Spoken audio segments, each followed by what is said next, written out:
दोस्तों जैसा कि आप लोग जानते हैं कि इस बार ईपीएफओ ने यूपीएससी को 80 vacancies of APFC and 311 vacancies of EO की रिक्वेशन सेंड करी है। तो चलिए जानते हैं कि इसका इंपैक्ट कट ऑफ पे क्या पड़ सकता है। देखिए, जब भी हम किसी एग्जाम की कट ऑफ की डिस्कशन करते हैं तो कट ऑफ 3 मेजर फैक्टर पे डिपेंड करती है।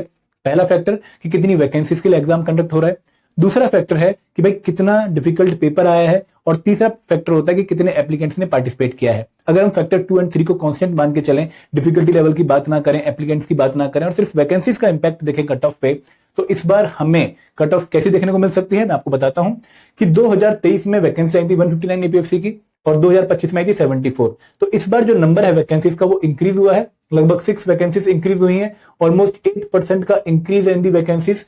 लेकिन अगर मैं ईओ एग्जामिनेशन की बात करूं तो ईओ एग्जाम की जो वैकेंसीज हैं वो पिछले साल के कंपैरिजन में ऑलमोस्ट डबल हो गई हैं। मतलब पिछली बार 156 थी, इसका डबल हो गया 312, तो एक ही कम है। तो लगभग 99% इंक्रीज आपको ईओ की वैकेंसीज में देखने को मिल रहा है।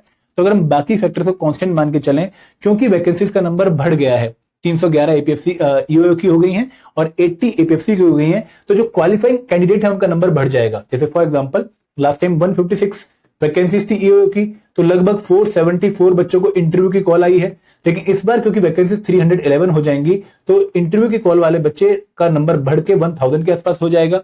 तो इस केस में जो कट ऑफ है वो थोड़ी सी डाउन जरूर जाएगी, क्योंकि यहां पर 1000 बच्चों को सिलेक्ट करना है। तो अगर हम सिर्फ वैकेंसीज का इंपैक्ट देखें कट ऑफ पे, तो कट ऑफ जनरली डाउन जाती है जब वैकेंसीज का नंबर इंक्रीज होता है। बट हम बाकी दो फैक्टर्स को इग्नोर नहीं कर सकते हैं।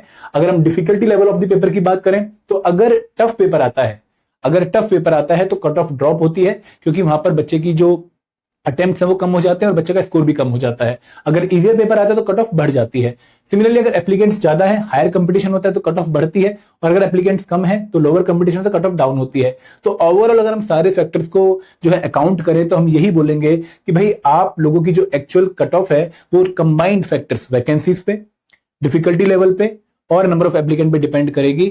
आप लोगों को ये तीनों फैक्टर कंट्रोल करने का मौका शायद नहीं मिलने वाला। तो आप लोग जो चीज कंट्रोल कर सकते हैं वो है आपकी मेहनत। तो आपका पूरा फोकस अपनी प्रिपरेशन की तरफ रहना चाहिए। नो डाउट एक अच्छा इंडिकेशन ये है कि अगर वैकेंसीज की नंबर इंक्रीज हुई है तो कट ऑफ थोड़ी सी रिलैक्स होने के चांसेस हैं। अगर डिफिकल्टी लेवल लास्ट टाइम वाला ही रहता है और नंबर ऑफ एप्लीकेंट भी लास्ट टाइम वाले ही रहते हैं, तो आप होप करिए कि भाई पेपर नॉर्मली आए और नंबर ऑफ एप्लीकेंट मार्जिनली बढ़े, ताकि हम इस एग्जाम में कंपीट करने का जो सपना है वो सजो पाए और इस एग्जाम में पार्टिसिपेट करके इस एग्जाम में सिलेक्शन के चांसेस को इंक्रीज कर पाए। Thank you very much.